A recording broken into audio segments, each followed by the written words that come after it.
गुरुर्ब्रह्मा गुरुर्विष्णुर् गुरुर्ब्रह्मा गुरुर्विष्णुर् गुरुर्देवो महेश्वरः गुरुर्देवो महेश्वरः गुरुसाक्षात् परब्रह्म गुरुर्साक्षात् परब्रह्म तस्मै श्री गुरवे नमः तस्मै श्री गुरवे नमः। यदा यदा हि धर्मस्य ग्लानिर्भवति भारत अभ्युत्थानं धर्मस्य तदात्मानं सृजाम्यहम् परित्राणाय साधूनां विनाशाय च दुष्कृतां धर्म संस्थापनार्थाय संभवामि युगे युगे।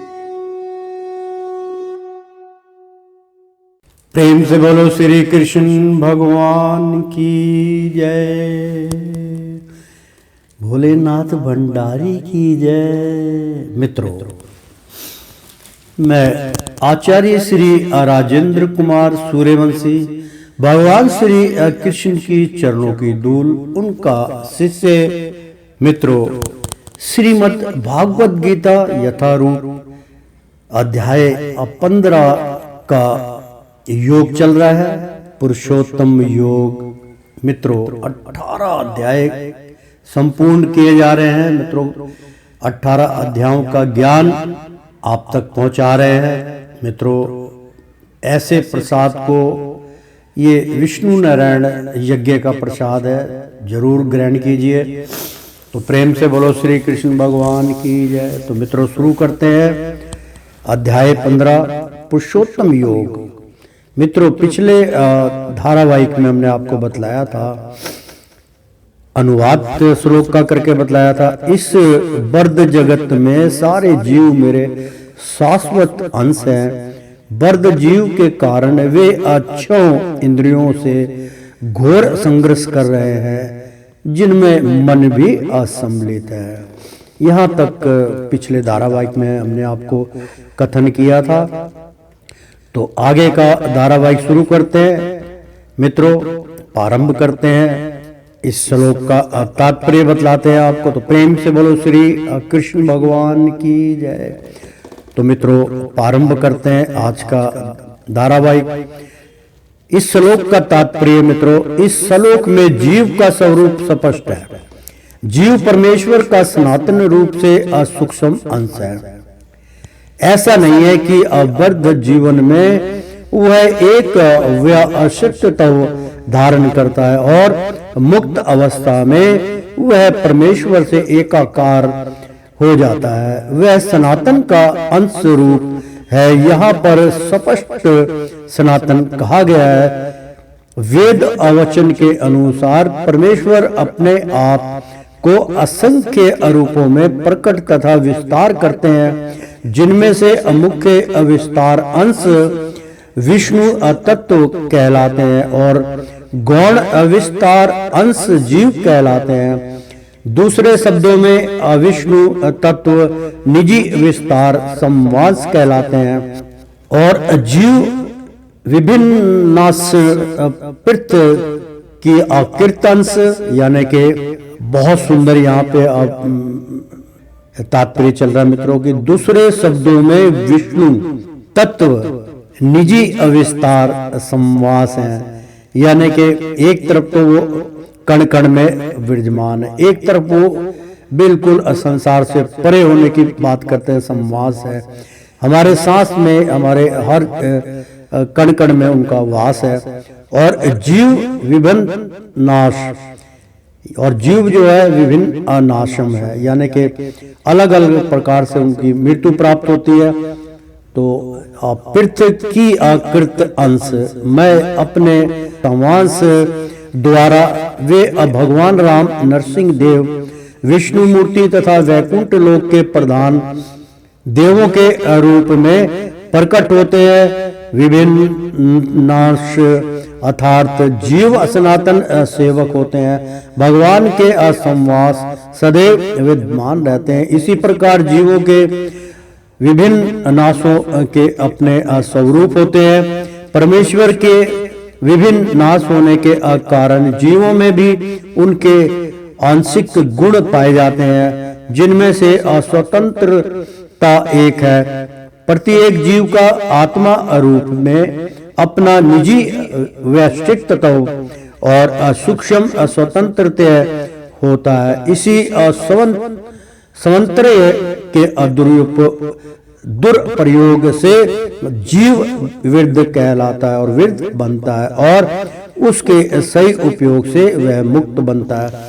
यहाँ पे बार बार मित्रों विरध जीव की बात करते हैं कि आप इतने विरध अवस्था तक कैसे पहुंचते हैं, बहुत जल्दी आप विरध अवस्था को कैसे पकड़ लेते हैं। आज 30 साल 35 साल में ही 40 साल में ही बाल आपके सीप हो जाते हैं। वृद्ध अवस्था को पकड़ना, अभी अनमैरिड है आप, वृद्ध अवस्था में क्यों जा रहे हैं। खान पीन का भगवान से अपना निया ना लगाना, अपने कारोबार में ज्यादा मस्ती रहना, इसका कारण जो है वृद्ध अवस्था में बनाता है। इसी समांतरता के दुरुपयोग से जो आपको दी गई है, बिल्कुल साफ लिखा हुआ है इसमें मित्रों कि इसी संवातंत्र के दुरुपयोग से जो हमें नहीं करना चाहिए, हम उस कार्य में आसक्त रहते हैं। दुरुपयोग में जीव वृद्ध बनता है, और इसीलिए हमें जो करना चाहिए उसको ना करके हम और उल्टे सीधे कामों में लगते हैं। इस वजह से वृद्ध अवस्था प्राप्त हो जाती है और उसके सही उपयोग से वह मुक्त बनता है। अगर उसको सही उपयोगिता की है, सही तरीके से सादा शाकाहारी भोजन किया जाए, कम जो है संसार के भौतिक संसार से अपने स्वाद को रोक दिया जाए, भोग विलास बंद कर दिया जाए, भगवान का ध्यान लगाया जाए, सुमरन किया जाए, तो स्वस्थ रहेंगे आप। तो दोनों ही अवस्थाओं में वह भगवान के असमान ही सनातन होता है। मतलब इतनी अवस्था में भी वो उसको याद रखना चाहिए कि एक भगवान के समान ही आप सनातन है। सनातन ही सत्य है मित्रों, इसकी व्याख्या पहले की गई थी। इसमें बार बार इसका उल्लेख आया कि सनातन ही सत्य है, आप भी सनातन ही है। आप अपने आप को मत भूलिए। तो मुक्त अवस्था में वह इस भौतिक अवस्था से मुक्त रहता है और भगवान की दिव्य सेवा में निरत रहता है। वृद्ध जीवन में प्रकृति के गुणों द्वारा अभिभूत होकर वह भगवान की दिव्य प्रेम भक्ति को भूल जाता है। फल स्वरूप उसे अपनी स्थिति बनाए रखने के लिए इस संसार में आध्यात्मिक संघर्ष करना पड़ता है।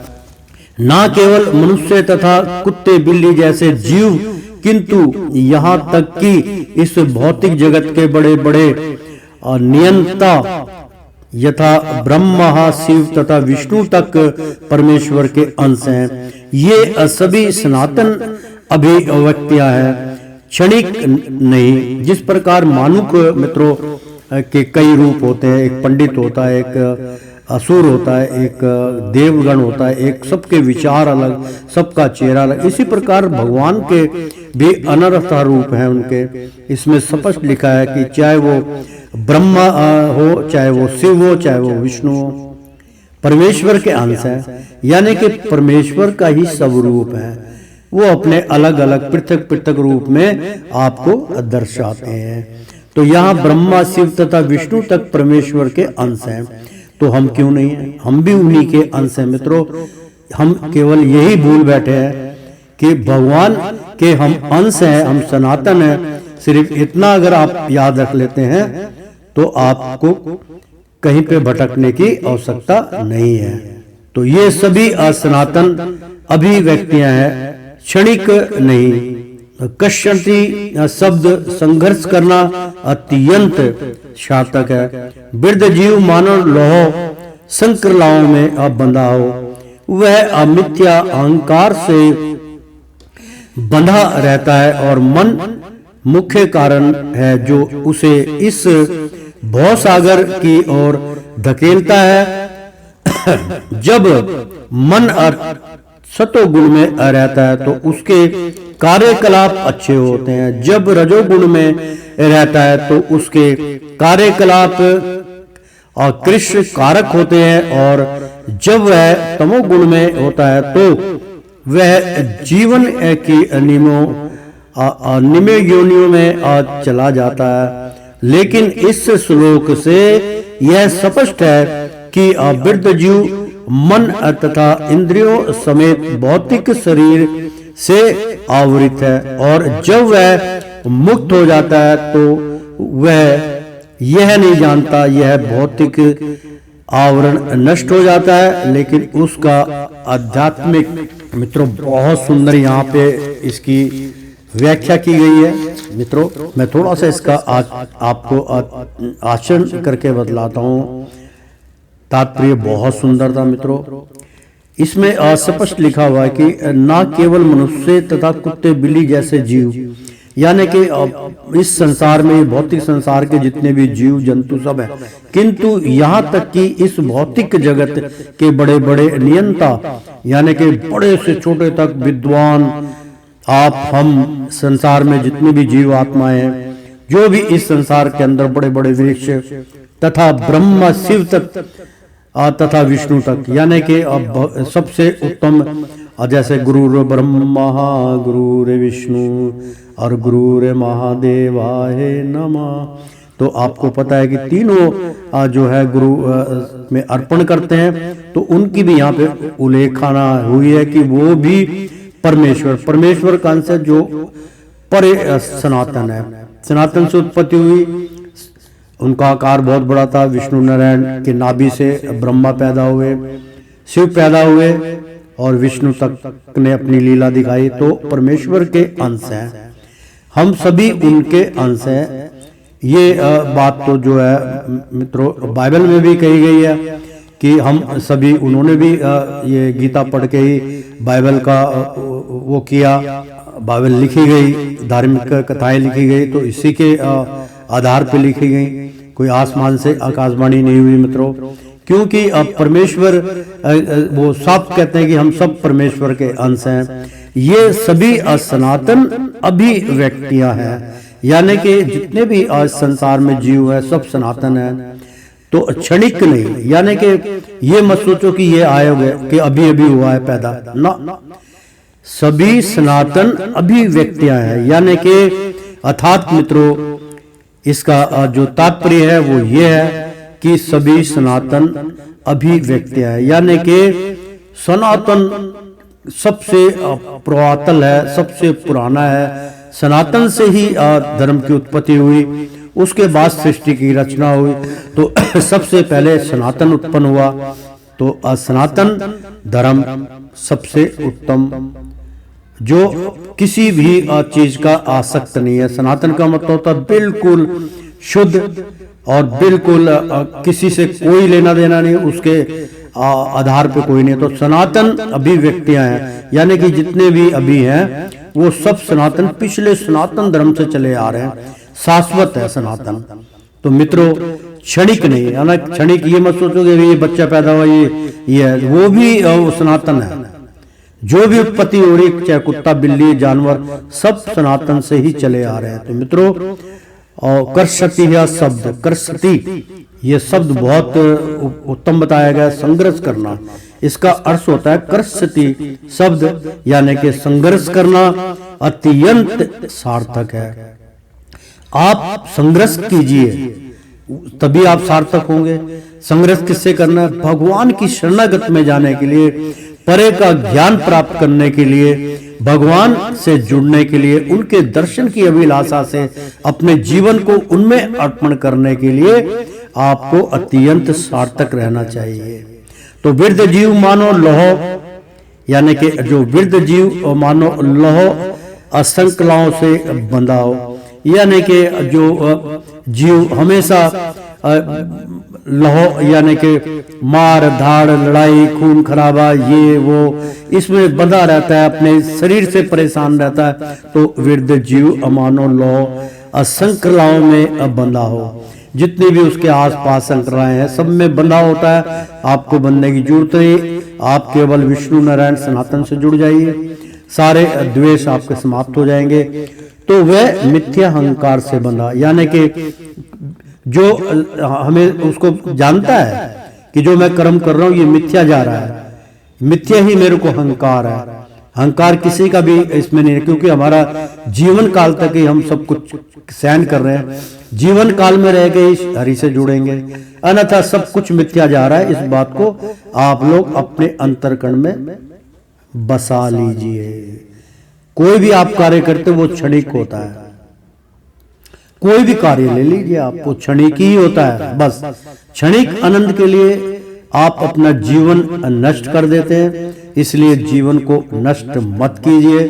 प्रभु की शरणागत में जाइए, भौतिक संसार के भोगों को त्याग दीजिए, कर्म कीजिए, परमात्मा के कार्य को कर्म कीजिए, तो वह मिथ्या अहंकार में बंधा रहता है। और मन मुख्य कारण है, और उसका मुख्य कारण क्या है भटकाने वाला, वो है मन। मन आत्मा के अधीन करो।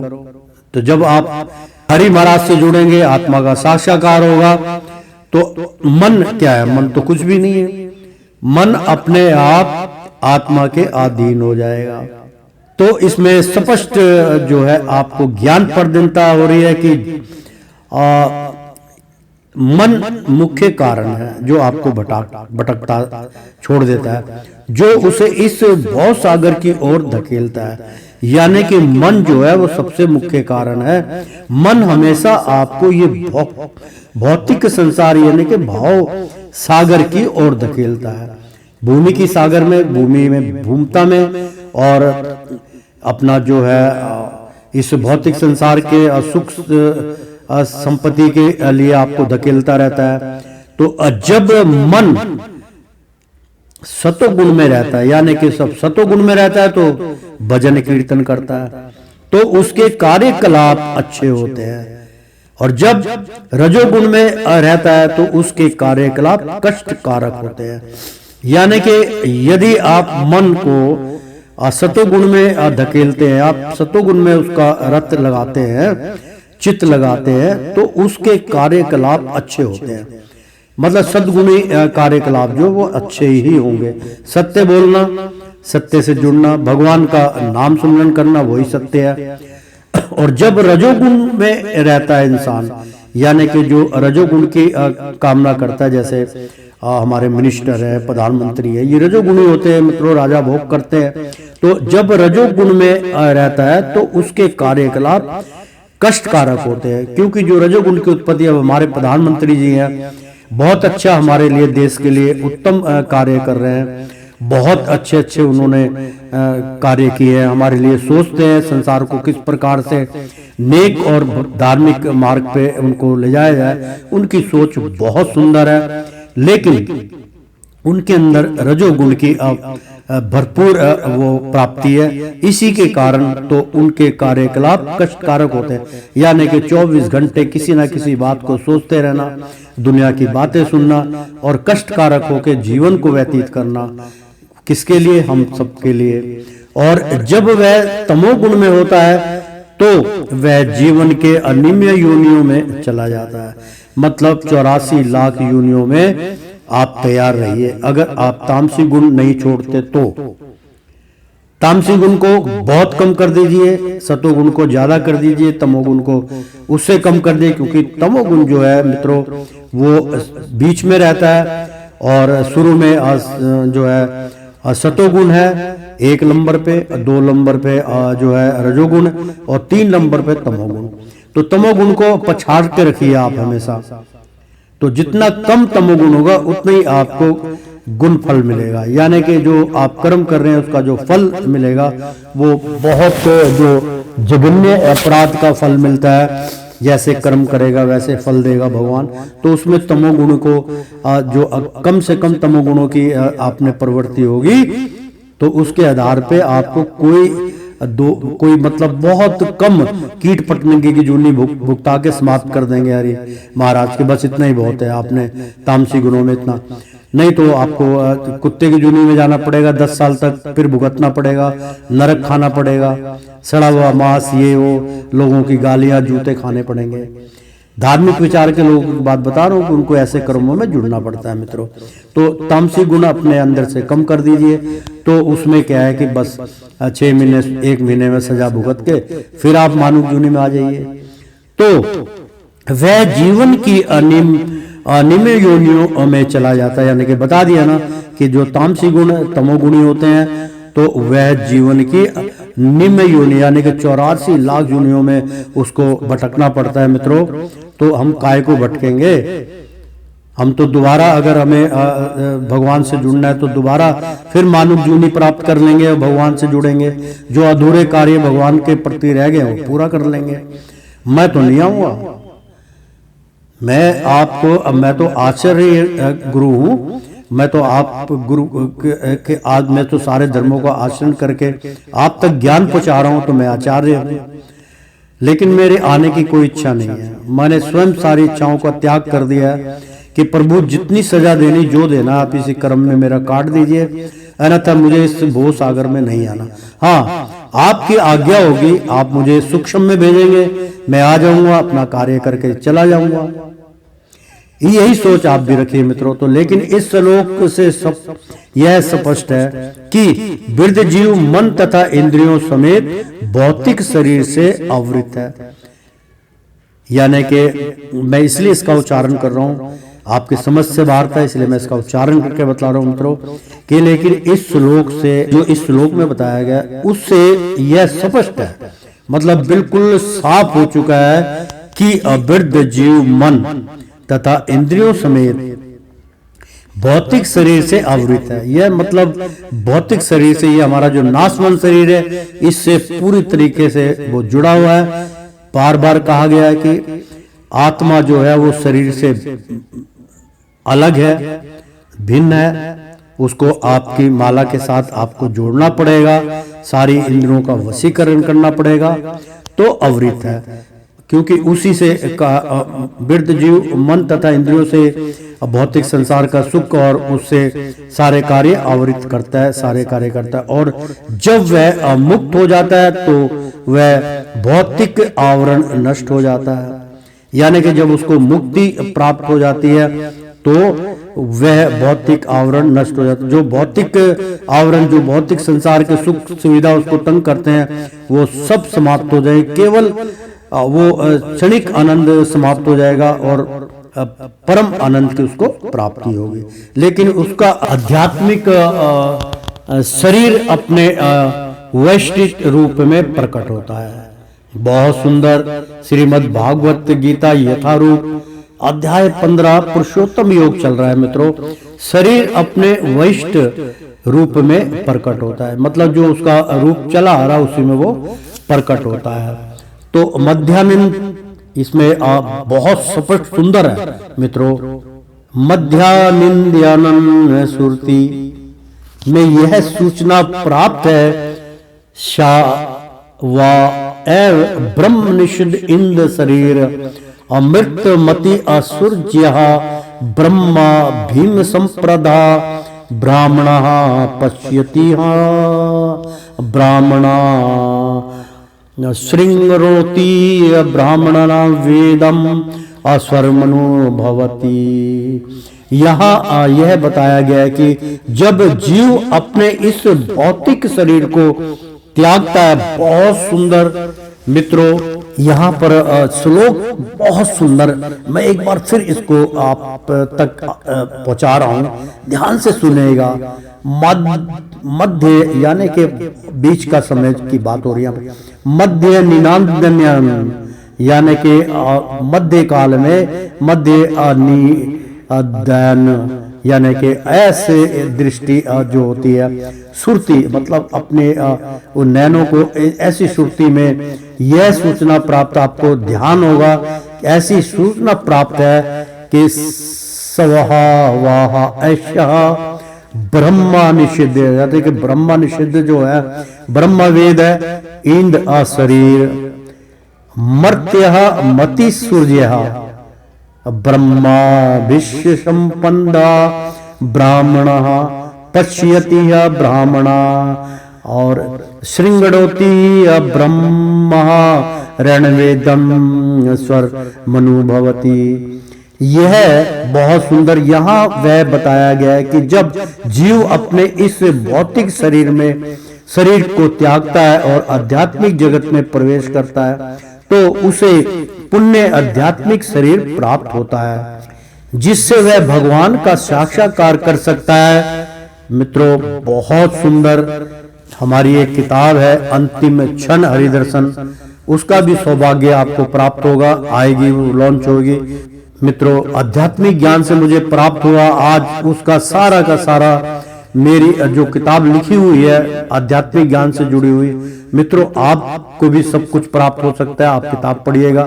इसमें उसी की व्याख्या की गई है कि तो मतलब और आध्यात्मिक जगत में प्रवेश करता है। प्राणी की बात की जब प्राण अंत हो जाता है तो उसकी आत्मा जो है वो आध्यात्मिक जगत में प्रवेश कर जाता है, परे चला जाता है, तो उसे पुण्य यानी कि उससे पहले का आध्यात्मिक शरीर प्राप्त होता है, यानी कि जिस शरीर से छोड़ा उसी शरीर को वो प्राप्त कर लेता है जिससे वह भगवान का साक्षात्कार कर सकता है। तो हमने तो बोला ही था कि अंतिम क्षण हरिदर्शन बहुत सुंदर, यहाँ पे मित्रों इसका जो है हरि महाराज की कृपा से ये जो है बहुत सुंदर ये बतलाया गया है। मित्रों, मैं तो अत्यंत मुझे प्रसन्नता उत्पन्न हो रही है। मित्रों, इतना सुंदर जब विषय आता है ना मित्रों, जब सत्य सामने आता है ना तो मन मित्रों गद गद हो जाता है। मैं आपको बताऊं बात, तो आज मन जो है ये श्लोक पढ़ के गदगद हो गया कि जो हमने जो आप तक पहुंचाया था कि अंतिम क्षण हरिदर्शन, आज उसकी भगवान श्री कृष्ण की कृपा से ये इसके अंदर श्लोक है। और तो मैं तो गदगद हो गया मित्रों, माफ कीजिएगा, मैं भावुक हो जाता हूँ कई बार, क्योंकि इसमें आनंदित ऐसा है मित्रों कि और आध्यात्मिक जगत में प्रवेश करता तो उसे पुण्य आध्यात्मिक शरीर प्राप्त होता है जिससे वह भगवान का साक्षात्कार कर सकता है, वह उनसे आमने सामने बोल सकता है। मित्रों, ये जो है अंतिम क्षण हरिदर्शन मित्रों हमारी आने वाली, अब मैं बार बार उल्लेख करता हूँ कि देखो जिस पुस्तक का जो मैंने बहुत पहले लिखी थी और मैं उसको अब लिख रहा हूँ, आप बीती लिख रहा हूं उसके अंदर, उसमें आप बहुत जो कैसे संसार में क्या क्या हो रहा है, कैसे प्राप्ति हो रही, सब लिखा, उसमें इसका भी जिक्र है उस किताब के अंदर। अंतिम क्षण हरिदर्शन का उसके अंदर 16 श्लोकों का व्याख्यान हमने किया है मित्रों। उसके अंदर भी ये ही शब्द आए हैं कि आप याद आ गया होगा आपको, भूखे पेट भजन ना होए गोपाला। ये किताब पढ़ना मत भूलिए मित्रों, जरूर खरीदिएगा, जरूर सुनिएगा, किसी के माध्यम से लीजिएगा। जब भी ये किताब लॉन्च होगी आप तक मैसेज पहुंच जाएगा, आप जरूर खरीदिए। तो प्रेम से बोलो श्री कृष्ण भगवान की जय। कि जिससे वह भगवान का साक्षात्कार कर सकता है, वह उनसे आमने सामने बोल सकता है और सुन सकता है, तथा जिस रूप में भगवान है उन्हें समझ सकता है। स्मृति से भी यह ज्ञान होता है। वशनंत यंत्र पुरुषः सर्वे वैकुंठ मृत्य, वैकुंठ में सारे जीव भगवान जैसे शरीरों में रहते हैं। जहां तक शरीर बनावट का प्रश्न है, अंश रूप जीवों तथा विष्णु मूर्ति के विस्तारों अंशों में कोई अंतर नहीं होता। दूसरे शब्दों में भगवान की कृपा से जीव के अमुक्त होने पर आध्यात्मिक शरीर प्राप्त होता है। यानी कि आप, इसलिए ये बहुत बड़ी मतलब ज्ञान की इसके अंदर मैं क्या बताऊं आपको मित्रों, मैं इसकी व्याख्या नहीं कर सकता हूं कि जो चीज इसमें बतलाई गई है मित्रों, अनमोल चीज, उसकी मैं आज से मेरे ख्याल उस किताब को भी लिखे हुए मेरे को 15 साल हो गए वो मित्रों। अंतिम क्षण हरिदर्शन एक गुटका लिखा था और मुझे वो आध्यात्मिक ज्ञान द्वारा जब मैंने भागवत करी थी, मुख्य मतलब मौखिक जो है गीता, जब मुझे गीता का ज्ञान नहीं था, मैंने अपना भगवान श्री कृष्ण का नाम लेके गीता के 18 अध्याय संपूर्ण किए थे, तो लास्ट में मुझे वो प्रसाद प्राप्त हुआ था जिसमें ये गीता का उल्लेख आया। मित्रों, ये मैंने नहीं, भगवान श्री कृष्ण ने मुझे समस्त दिया था, जो मेरी किताब में इसका उल्लेख है। तो मित्रों, प्रसन्नता तो होती है कि सत्य यही है। तो मित्रों, प्रेम से बोलो श्री कृष्ण भगवान की जय।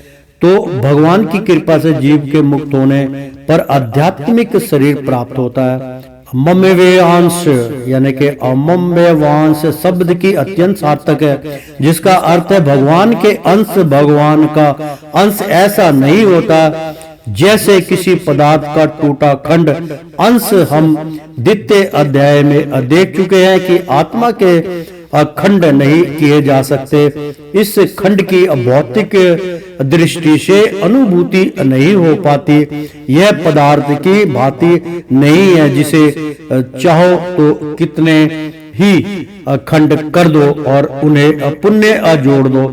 ऐसी विचारधारा यहाँ पर लागू नहीं होती, क्योंकि संस्कृत के सनातन शब्द का प्रयोग हुआ है विभिन्न सनातन है।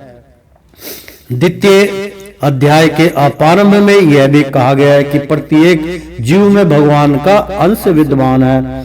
दोहिनोश रिम्नता देह यानी कि दोहिनोश अशिमनयथा देह, वह अंश जब शारीरिक बंधन से मुक्त हो जाता है, चिन्मय है, आकाश में वैकुंठ लोक में अपना आदि आध्यात्मिक शरीर प्राप्त कर लेता है, जिससे वह भगवान की संगति का लाभ उठाता है। किंतु ऐसा समझ जाता है कि जीव भगवान का अंश होने के कारण गुणात्मक दृष्टि से भगवान के ही समान है।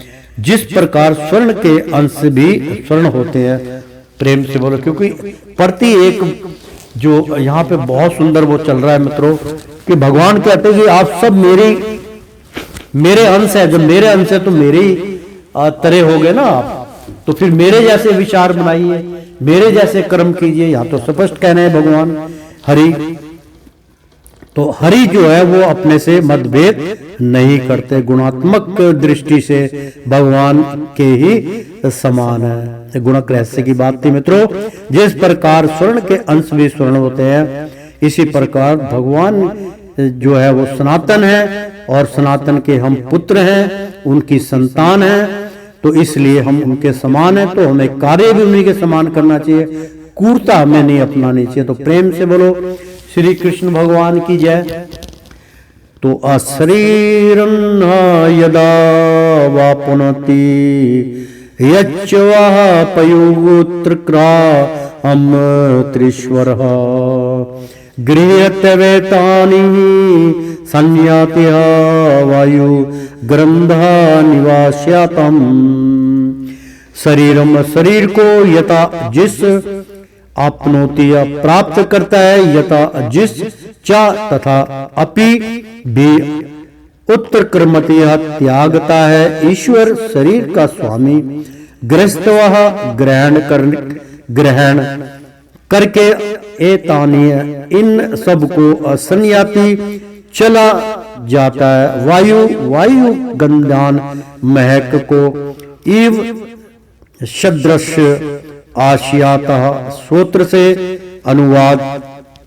इस संसार में जीव अपनी अध्यात्म बुद्धि को एक शरीर से दूसरे में उसी तरह से जाता है जिस तरह वायु सुगंधित को ले आता है, यानी कि जिस तरह वायु सुगंधित को ले जाता है, इसी प्रकार वह एक शरीर धारण करता है और फिर इसे त्याग कर दूसरे शरीर धारण करता है। मित्रों, श्रीमद् भागवत गीता यथारूपम बहुत मुख्य अध्याय चल रहा है मित्रों। अध्याय 15 पुरुषोत्तम योग, बहुत सुंदर योग मित्रों।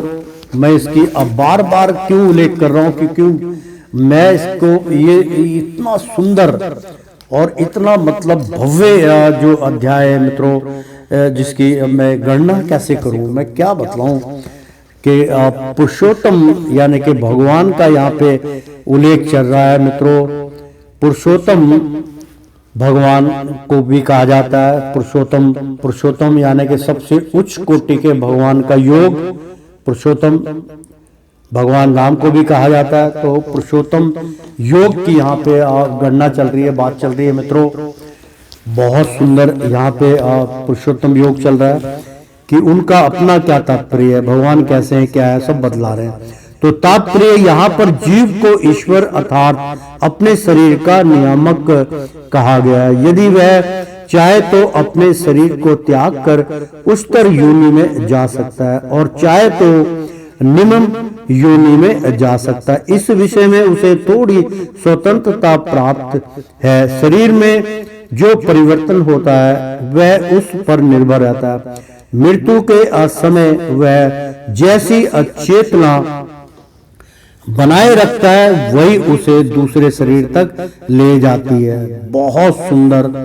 यदि वह कुत्ते या बिल्ली जैसी चेतना बनाता है तो उसे कुत्ते या बिल्ली का शरीर प्राप्त होता है। यदि वह अपनी चेतना दैविक गुणों में स्थित करता है तो उसे देवता का स्वरूप प्राप्त होता है। और यदि वह कृष्ण भावना अमृत में होता है तो वह आध्यात्मिक जगत में कृष्ण लोक को जाता है, जहां उसका सानिध्य कृष्ण से होता है। यह दावा मिथ्या है।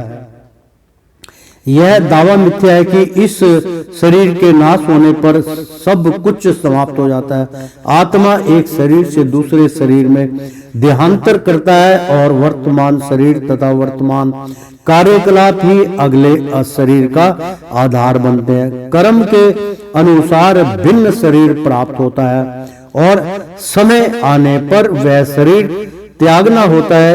यहाँ यह कहा गया है कि सूक्ष्म शरीर जो अगले शरीर का बीज वहन करता है, अगले जीव में दूसरा शरीर निर्माण करता है।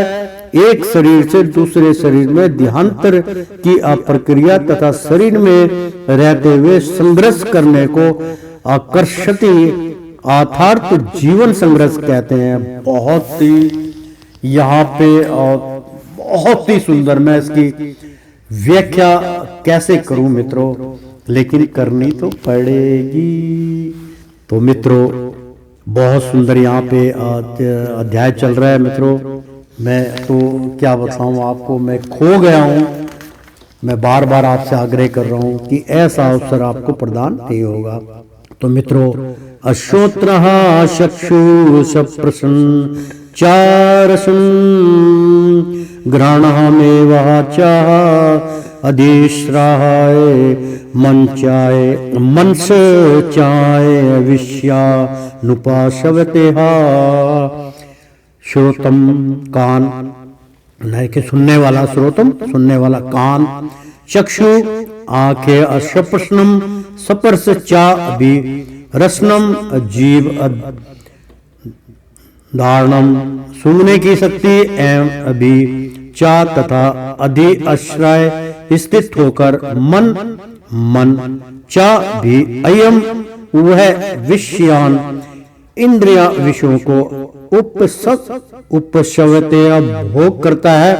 अनुवाद मित्रों बहुत सुंदर श्लोक है। इस प्रकार दूसरा स्थूल शरीर धारण करके जीव विशेष प्रकार का कान, आंख, जीभ, नाक तथा स्पर्श इंद्रियां त्वचा प्राप्त करता है जो मन के चारों ओर संपूजित है। इस प्रकार वह इंद्रिया विषयों के एक विशिष्ट समुच्चय का भोग करता है। तो तात्पर्य मित्रों दूसरे शब्दों में यदि जीव अपने चेतना को कुत्तों तथा बिल्लियों के गुणों जैसा बना देता है तो उसे अगले जन्म में कुत्ते या बिल्ली का शरीर प्राप्त होता है जिसका वह भोग करता है। चेतना मूलत जल के समान विमल होती है, लेकिन यदि हम जल में रंग मिला देते हैं तो उसका रंग बदल जाता है। इसी प्रकार से चेतना भी शुद्ध है क्योंकि आत्मा शुद्ध है, लेकिन भौतिक गुणों की असंगति के अनुसार चेतना बदलती जाती है। वास्तविक चेतना तो कृष्ण भगवान अमृत में है। अतः जब कोई कृष्ण भगवान अमृत में स्थित होता है तो वह शुद्धतर जीवन बिताता है। लेकिन यदि उसकी चेतना किसी भौतिक प्रवृत्ति से मिश्रित हो जाती है तो अगले जीवन में उसे वैसा ही शरीर मिलता है। यह आवश्यक नहीं है कि उसे पुण्य मनुष्य शरीर प्राप्त हो। वह कुत्ता, बिल्ली, शुकर, देवता या 84 लाख जीवनों में से कोई भी रूप प्राप्त कर सकता है। तो श्रीमन नारायण नारायण हरि हरि, तेरी लीला सबसे न्यारी न्यारी, बोलो हरि हरि। श्रीमन नारायण नारायण हरि हरि। ओ विष्णु नारायण नारायण हरि हरि। एक बार प्रेम से बोलो श्री कृष्ण भगवान की जय। मित्रों, एक बार बोल दो ना राधे राधे, कृष्णम कृष्णम। प्रेम से बोलो श्री कृष्ण भगवान की जय।